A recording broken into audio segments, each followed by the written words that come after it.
Good afternoon, everyone. Thank you for joining our Biz-M-Power webinar series.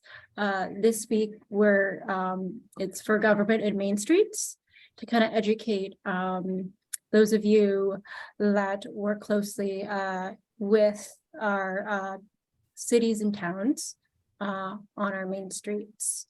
So I would like to introduce myself. My name is Theresa Ng. I am the community project manager here at Mass Grove Capital Corporation. I'm in charge of leading this new innovative crowdfunding matching grant program called Biz-M-Power.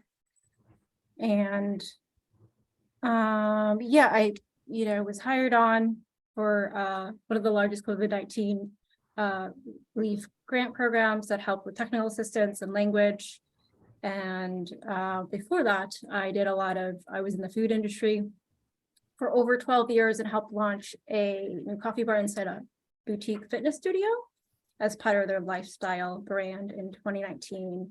And I have a business and entrepreneurship degree from the University of Phoenix. And I have a large extensive background working with charitable organizations. So I'm really passionate about working with business owners here in the state of Massachusetts. And I'd like to introduce Jonathan Berk, who's the Vice President of Patronicity. Thanks, Theresa. Hi, everyone. As Theresa said, Jonathan Berk, Vice President of Patronicity. We've been working on a number of community-driven placemaking and matching grant programs across the country. Now excited to be supporting small businesses through the Biz-M-Power program. I also have my colleague here, Nilsa Polanco, who will be a project coach working with some of the businesses that you may send over to us over the next few months. She's based in Massachusetts as well. So excited to have two of us on the team locally, and the rest of the team is spread out across the country. But the two of us will be two of many coaches that will be working with some of the businesses that take part in this program. Thank you, Jonathan. And I'd like to introduce Lindsay Allen, who is the Executive Director of East Somerville Main Streets. And then later on in this program, we're going to be joined by Ani Vong with Community Teamworks. Hi, everyone. I'm Lindsay Allen, Executive Director at East Somerville Main Streets. We have been working on with MGCC on the Biz-M-Power grant for over a year now, since the beginning, actually. So we've been through a fair amount of campaigns at this point, and we're excited to talk. I'm excited to talk to you all about it today. Thank you, Lindsay. Becky, do you want to go to the next slide?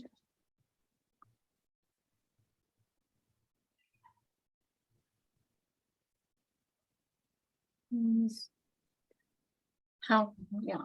then next. Okay, so what is Biz-M-Power? It's a crowdfunding matching grant program with the objective of this grant was designed to help small business owners and entrepreneurs to build equity in their business through capital expense needs. And so most of it is to give them new knowledge and skills to help grow their business. And we do that by utilizing the power of a community-based crowdfunding platform. We have a little bit under 6 million still available in matching grants. Preferences will be given to low to moderate income businesses owned by women, minorities, immigrants, non-native English speakers, U.S. military veterans, disabled individuals, members of the LGBTQ community, and businesses that are operating in Massachusetts gateway cities. So I like to think of this as not only allowing a business to expand and grow, we've also seen early start businesses or businesses since the pandemic being able to pivot their business. We'll talk more about that a little later. Next slide, please. Since its launch in 2021, Biz-M-Power has helped over 90 businesses raise 1 million, or we're now well over 1 million in contributions. And they received over $850,000 in MGC matching grant funds. And we're just going to share a little video on what is crowdfunding, and Jonathan can. Crowdfunding is the process of getting a large group of people, the crowd, to financially support the funding of a project within a certain constrained time frame. Through the Biz-M-Power program, your successful crowdfunding campaign will unlock your matching grant from the MGCC if you reach your preset campaign goal. Businesses pre-approved by MGCC will develop their crowdfunding page on the Patronicity platform, where they will tell the personal story of their business and the plans for what they'll do with their new funding. They will also be assigned a crowdfunding coach to work one-on-one with them to help them build their campaign page, structure their recognition levels, and develop a campaign outreach strategy. Biz-Empowered is intended to help participating businesses tap into and strengthen the connection to their existing support base, while also connecting with new customers by offering creative recognition levels like products, gift cards, personalized gift baskets, access to special dinners or events, and more. When your crowd helps you reach your funding goal, they also help you unlock your MGCC matching grant, a powerful community effort. Thanks, Theresa. Crowdfunding is the process. Thanks, Theresa. We'll only go with that once. Crowdfunding is the process of getting a large group of people, the crowd. Okay, Becky. Thanks, Becky. Thanks everyone for being here too. So Jonathan Berk, as I said, Patronicity. And really, I mean, the session's intended to be really more of a dialogue, but we're going to give you a quick overview. And I think in an attempt to kind of dispel some of the myths that have come out and some of the misperceptions of what crowdfunding might look like for this program.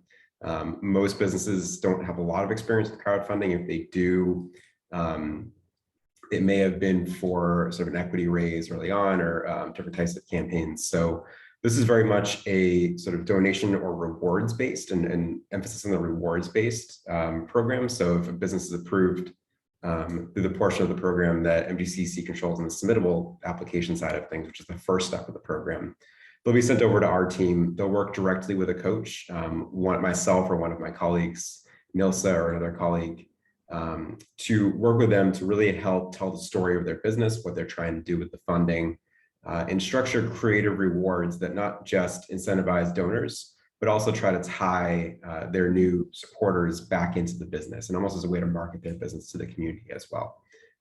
So really looking at this as not a handout, not sort of a fundraising, donation-based fundraising campaign exclusively, but more of an opportunity for the business to market to potential new customers and get new folks in the door throughout the duration of the campaign as well. We'll toss it back to Theresa here, and then we'll get into some Q&A with Lindsay in a few minutes, I think, once we go through a little bit more of the program requirements up front. So Theresa, go ahead. Thanks, Jonathan. I do, it's an opportunity for businesses to really share their story about their business, their very tangible capital expense need. And most of all, it's like a kind of a tool to help them learn to also market their business in addition. So I'm just going to go briefly over on what approved use of funds looks like for this grant. So approved use of funds are already capital expenses. So if you have a business owner that is looking to acquire or purchase a facility, we had a couple of those. Expansion or improvement of existing facilities popular. So that's like if people are looking to expand, a build out, additional square footage, or remodel, or new building signage for their storefront. Leasing a facility, so we can cover a new lease deposit fee. That's if it's a new location, or if you're working with a business that's had pop-up locations and is looking for their first brick and mortar location, this grant would be perfect for that. And then purchase or lease of equipment. These are just some examples, like a commercial oven, refrigerator, salon chair, HVAC system, or POS system. And then other capital needs of a business are like intangible assets. License, like a liquor license, could be an example. So non-approved use of funds. So this is not a grant for day-to-day operational costs or working capital. So not for inventory and sale and supplies, utility bills, employee payroll, employee benefits, current rent, current lease, any marketing costs, and for any reimbursements. Next slide, please. Okay, so eligible businesses would have to have, again, we just talked about eligible capital need for expense. It's a business that has a customer-facing physical presence, like salons, fitness centers, retail, restaurants, food and beverage, agriculture, or just to name a few of industries. And they employ 1 to 20 full-time employees. The revenue does not exceed 2.5 million, and they have been in operations for at least 3 months. So this is for early start businesses as well, which is pretty exciting. They would just have to show proof of sales. The full list of eligibility is on our website. Becky can drop that link in the chat. Which is really exciting, is that eligible businesses can seek up to 20K in matching grant dollars. And then all funds that are raised over 5,000, both an exception of all or nothing campaigns, purchase of property or commercial vehicle, and that would be matched up until whatever their target goal is. Next slide, please. So I'm just going to do a quick overview of the process. So step 1 is the business owner filling out that submittable application. We have small business technical assistance providers also if they need additional assistance to help fill that out or gather documentation. Step 2 is the conditional approval from MGCC. So we do a monthly review process. We're open until June 30th, 2023. Our monthly deadlines are typically the last Monday of each month. Step 2, did I already do step 2? Yeah, they'll be paired with their personal crowdfunding coach based on that Biz-M-Power project, that improved project. And step 3 is that they'll begin working with their coach, making a plan. Jonathan spoke a little bit about it. They have anywhere from 30 to 60 days to run their campaign, and their campaign must be launched within 30 days of MGCC approval. Welcome, Annie. And step 4, the fun part, is the business receives their funding from their campaign. If they raise their target goal or they raise over 5,000, they'll receive a matching grant and all the funds that they raised on that platform. So it's very exciting. Next slide. Again, this is the need SBTA providers. There's a Google form that they fill out. You can redirect them to. Will help match LUM with someone in their community. They're just at 250 feet involved. And next slide. Yeah. Oh, I just wanted to share Sarah Sargent from Valley CDC in talking about our Main Street businesses. That she was sharing that in downtown Northampton, they track businesses that have been closed and open since the pandemic began. And they specifically been focused on tracking businesses that have public access, not only just solely offices in central businesses, primarily those they're listed are retail salons and restaurants, etc. To date, they have lost 30, but they gained 40. And that is since August 2022. So we're currently seeing positive, and you can see the changes happening in town. So I think that's really important to talk about or notice since how our our Main Street businesses have been affected since the pandemic. So that I think it's really exciting that we have a bunch of early start businesses. Thank you, Becky. So that is my contact information. We're also going to put that in the chat as well. If you have any questions or anything on submittable or program, what to use the funds for, etc. Thank you. And then Ani Vong just joined. Ani, if you want to do a favor, if you want to introduce yourself. Yeah, hi everyone. My name is Ani Vong, and I work at the Entrepreneurship Center at Community Teamwork in Lowell, Mass. I'm also a small business owner. I had to close down due to the pandemic, and what better way to continue the work than support small businesses, right? We are also an SBA microloan lender. Of course, we work with Mass Growth Capital. We assist businesses with cash flow projections, business plans, things as that. We're part of the ecosystem in the Lowell area as well, and our services are Middlesex and Essex County. Yeah. Thank you, Annie. So Annie and Lindsay, thank you so much. The success of this program wouldn't exist without SBJ writers and both of you really taking since the start of this, just really introducing this program to business owners and them saying yes, since they trusted you. So thank you so much. So this question can go to either Lindsay or Annie. Feel free to answer. What do you see as the benefits of this program for the businesses that you work with? And why do you think it's important to share this business, this grant with them? I'm happy to go. If that's okay, Annie. So the benefits of this grant have been significant for our Somerville businesses. And I think it came at a time where we were a year into a pandemic. Now we're 2 years into a pandemic where it's specifically very restaurant heavy area. And we're seeing infrastructure needs that have been put off for a year, now 2 years plus. And this grant has allowed businesses to replace refrigerators, to bring in coolers, to put in new HVAC systems, things that are very essential to run a small business, but you might not have the capital to replace during a pandemic whenever you're trying to deal with payroll and lots of other things, that other expenses that everyone here knows a lot about. So for us, as an organization and our businesses, it's been this really very helpful with COVID relief.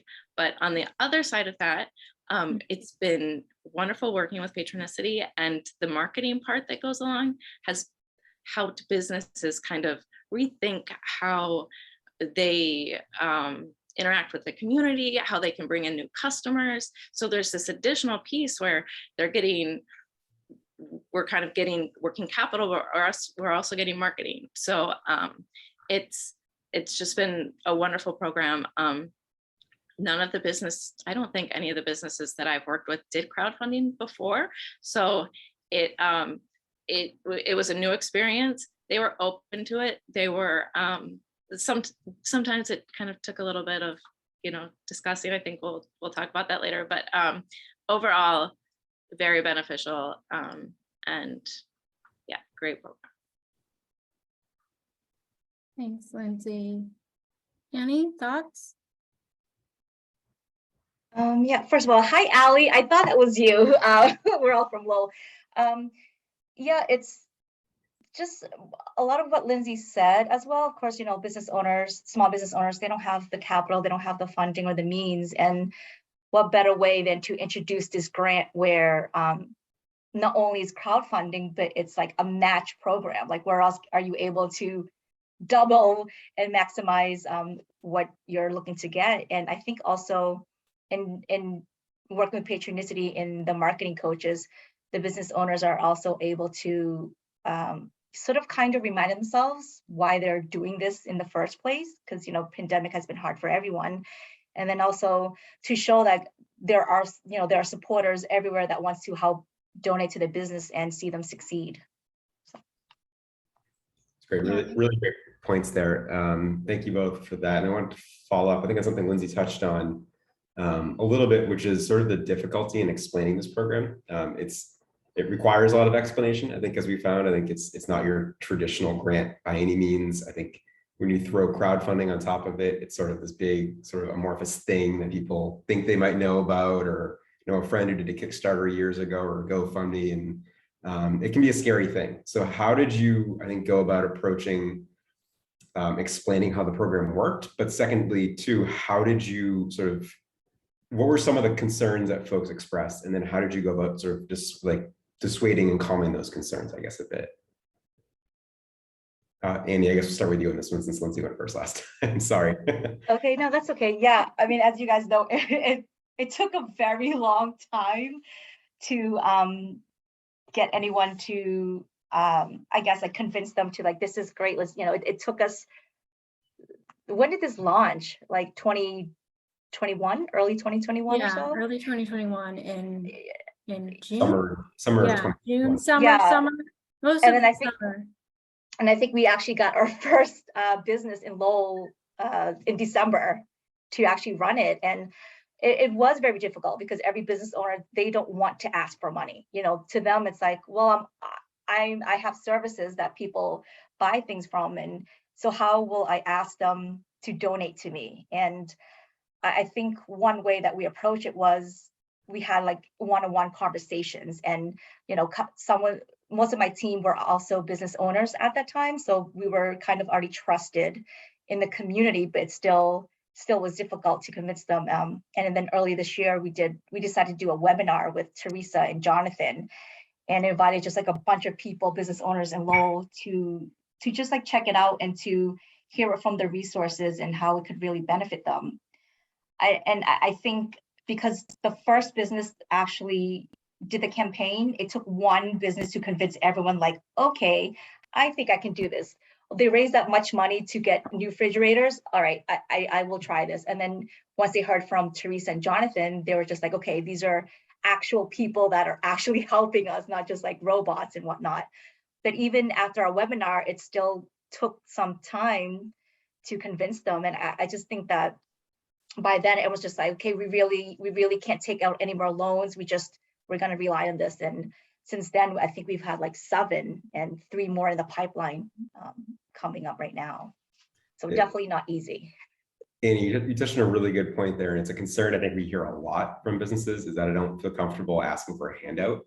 And I think that's warranted. I think that's obviously a concern that makes sense. And I think we try to work with folks and say, don't look at this as a handout, right? Look at this as an opportunity to market yourselves, but also sell products, sell goods, gift baskets. I know we worked with LaBrassa and their team over there to think about towards the end of their campaign, setting up a special night with the chef and a chef's dinner for $100 up and up donors. So almost looking at it as pre-selling of gift cards or creative gift baskets towards the business, where it's not a handout. It's we're just asking you to kind of support us, get products, get something in return, but it's all coming in at once, or maybe a prepayment towards a future dinner. And I think that's something that is probably more universally known in the retail and restaurant industry as things that people have done in the past.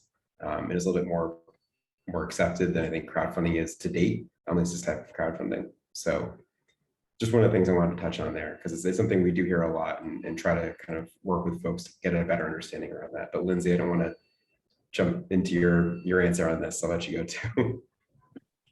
No, it's similar in that, yes, businesses, I think a lot of times are hesitant because of that, because of kind of the handout idea.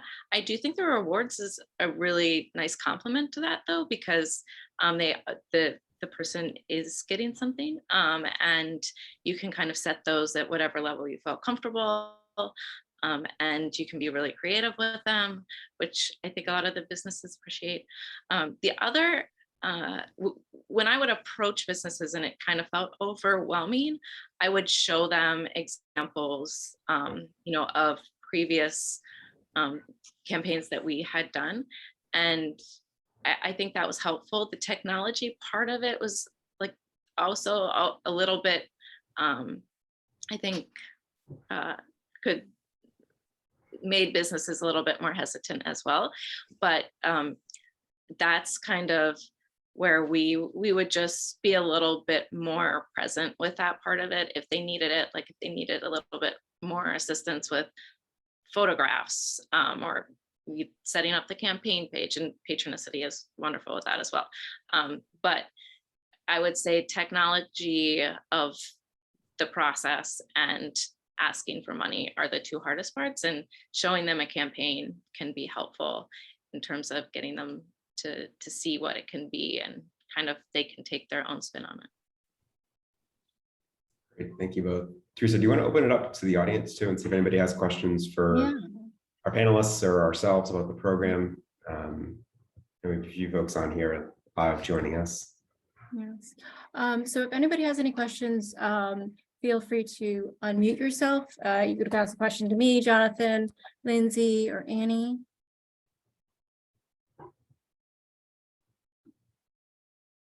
Nikki? I'm Nikki. Oh,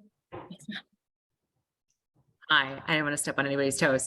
I just wanted to say thank you so much for talking about and acknowledging the difficulties in presenting this program. I'll say we are not a Main Streets organization. We are an organization that tends primarily to underserved communities. My clientele is primarily immigrant-owned businesses, people who will not ask for help.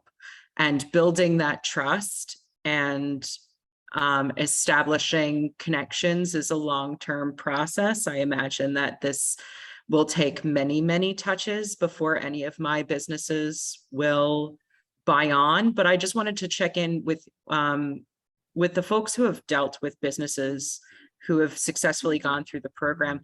How do you overcome that, entrepreneurial resistance, which is that I can do this myself, and also overcome that cultural resistance and that asking for money is a weakness or shows that you have failed? It's something that we're encountering here a lot.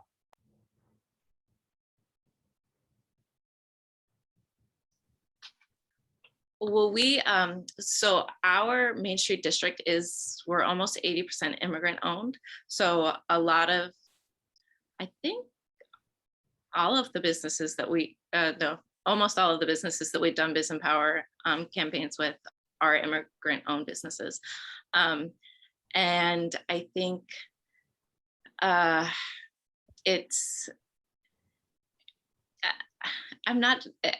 think it's more of just kind of consistency.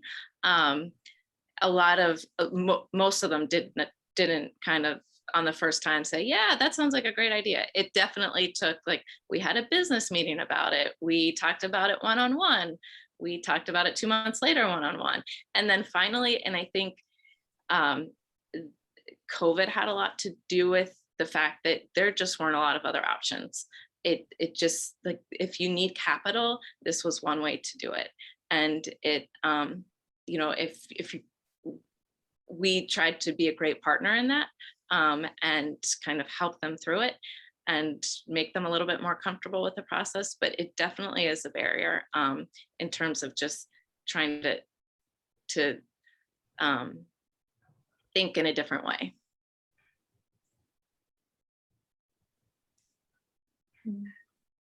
Yeah, Annie, I don't know if you want to answer this, but Oh yeah, sorry. No, Nikki, it's and everyone. It has been very difficult. Lowell is we are second largest Cambodian population as well in the U.S. I'm also Cambodian, and it has been hard to open them up to be like, this will be very helpful for them and everything. And I think, like what Lindsay said too, it took one meeting, 2 meetings. Like, I mean, some people that are reaching out to us now were one of the first people we reached out to since this first came out. And now they're just like, okay, I want to be part of this too. It's just really just kind of being persistent, but also like without crossing a boundary with the businesses, right? Because there's a fine line with that. But I think it's just continue. The other thing we did was to also, we would just check in and help them with any other thing that they need help with, not just the Biz-M-Power, the other grants, just to show them like, we get that you're uncomfortable with this. and maybe like the tax part of it and everything too, but we can help you with other things. And then we built these relationships over the years, or the last year and a half. And then finally it was just, I think 2 of our campaigns were immigrant owned as well. And it took them a while, but it took the trust of us going there, helping them with other things, helping them do other things. And then they're just like, all right, I'm convinced. And then we would show them other campaigns. We would actually go to Patronicity and show them very similar businesses to what they have and be like, look, they're also immigrant owned from here and they raise this much and they look like you, they want the help, they need the help, people want to support you guys. So it's just like continue to build those strong relationships with the business owners.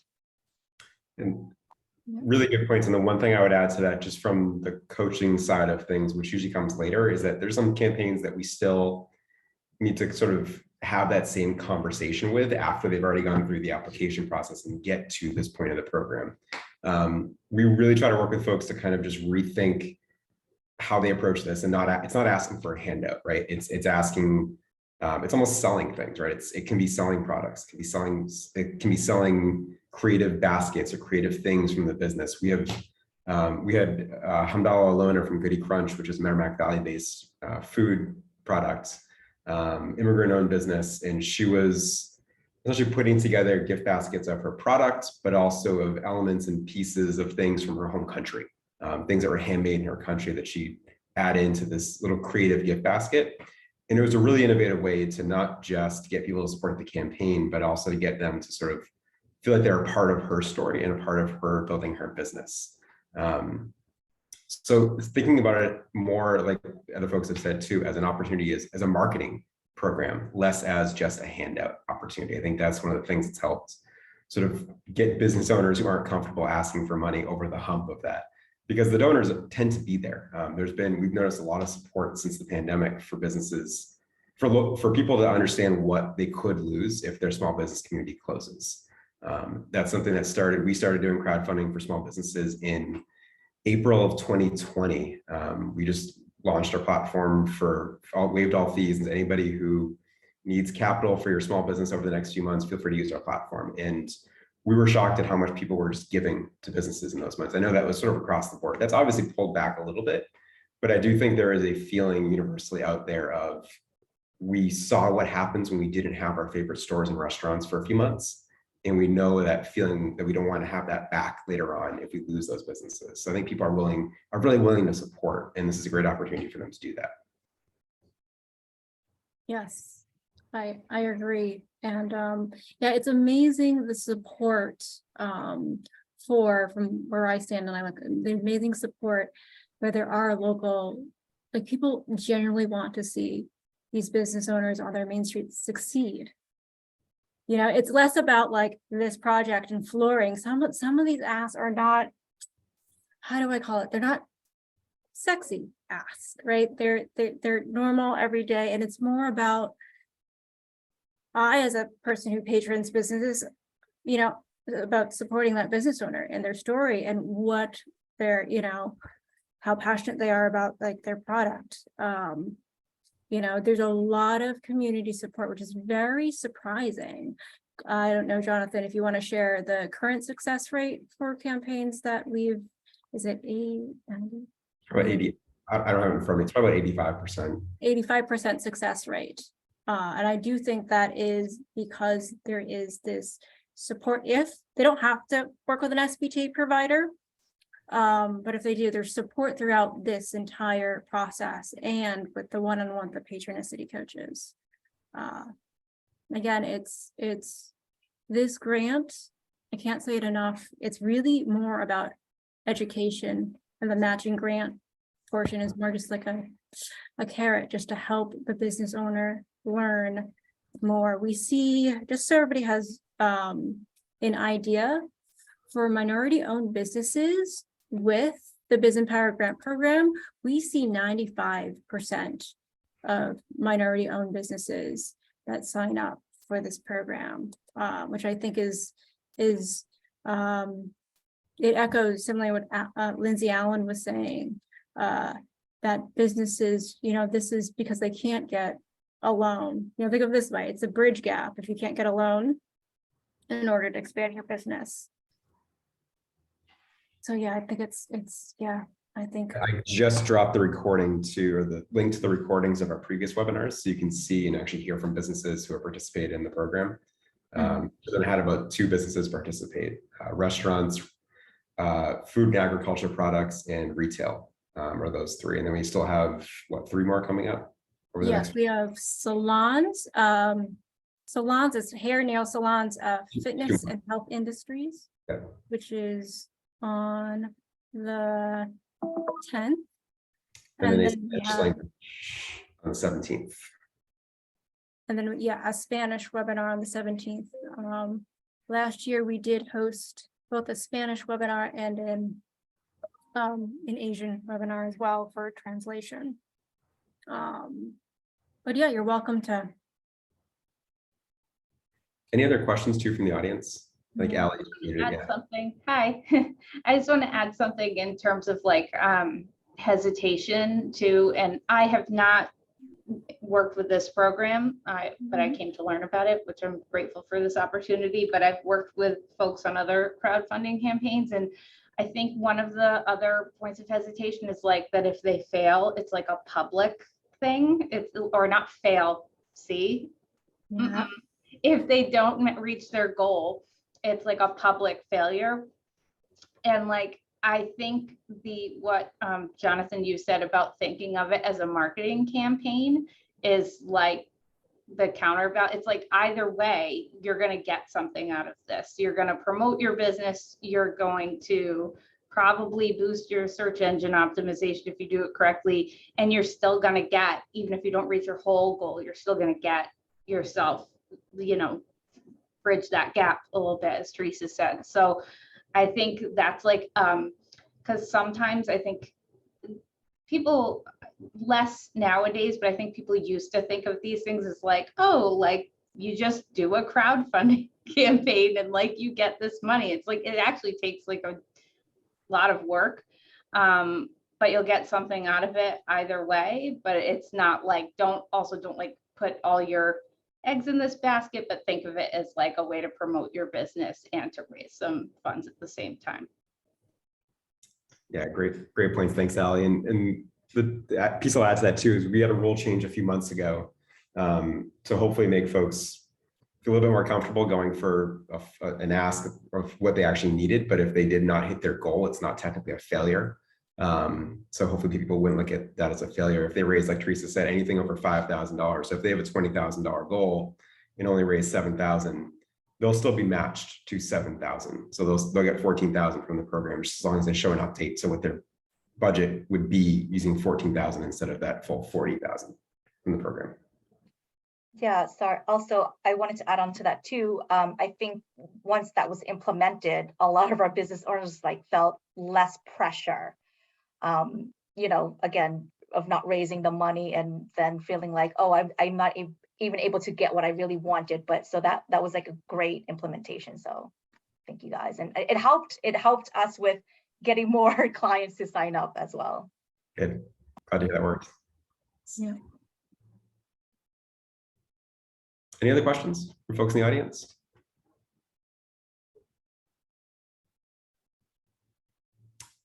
Yeah.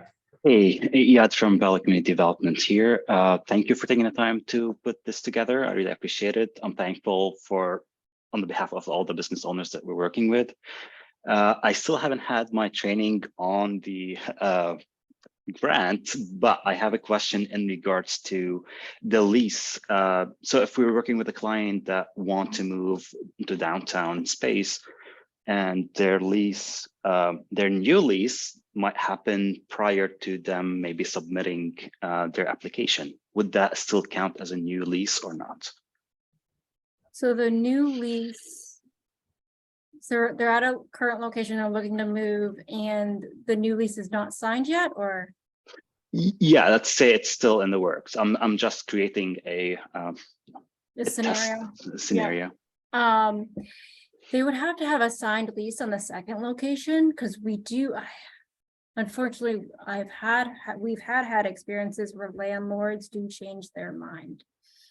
when we have Okay. businesses that are expanding to a second location, but they would have to have like a signed lease for their second location. Okay, but would the date of the signed document would matter if it was prior to submitting the application of the grant or not? Prior. So say, not the date, it would depend on when the move-in date was. So let's just, let me think. Prior to move-in date, so it would be a future sort of, let's just say applied, I don't know, today, and they're looking to move in, I don't know, this is like an unrealistic time frame, but let's just say middle of like November, that would be time stamped as an application that's sent on the 27th. And then it's for a future. It also depends how much all the required documentation is in order for us to then review and then do a really, really quick turnaround.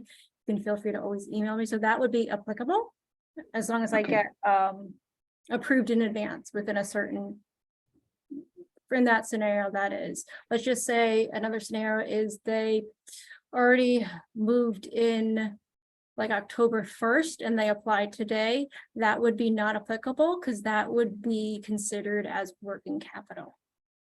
Okay. Yeah. Yeah. it does. Timing is important, but you can always email me and flag me so I am aware. Amazing. Thank you.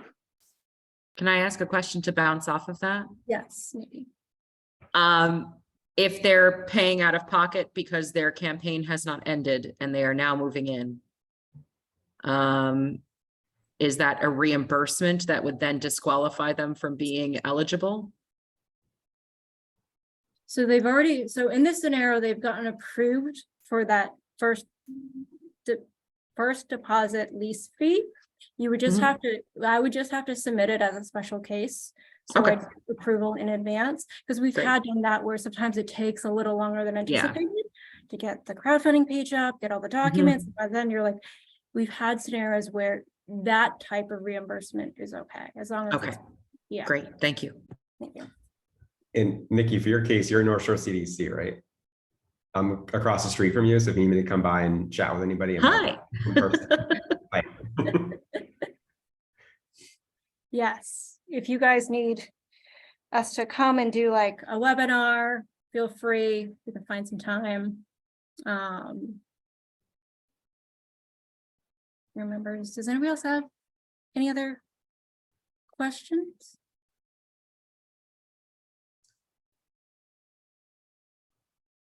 No, we're both always, we're all always here. Becky, myself, Theresa, and now our newest team member, Nilsa, who's on this call, who's working with folks as well. But we're excited to, oh, sorry, Nilsa, go ahead. I was just saying hello. But yeah, so we're always here. We're always here to answer questions. If there's a business that wants to speak to one of us before they apply about crowdfunding, we're happy to chat with them as well, too. Myself or Nilsa or any of our team.